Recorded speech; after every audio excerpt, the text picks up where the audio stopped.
அப்பாவுக்கு என்னை பற்றி கவலையே இல்லை, எப்போ பார்த்தாலும் உன்னை பற்றி மட்டும்தான் பேசுகிறாரு.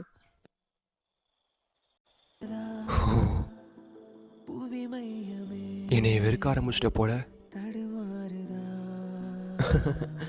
பரவாயில்ல விடு, ஒரு ஷினோபியோட வாழ்க்கைனா இப்படி தானே இருக்கும். இல்லை ஆனால் இந்த அண்ணன் தம்பிங்கிற அழகான உறவுல நான் எப்பவுமே உனக்கு துணையாக இருப்பேன் சசுகே.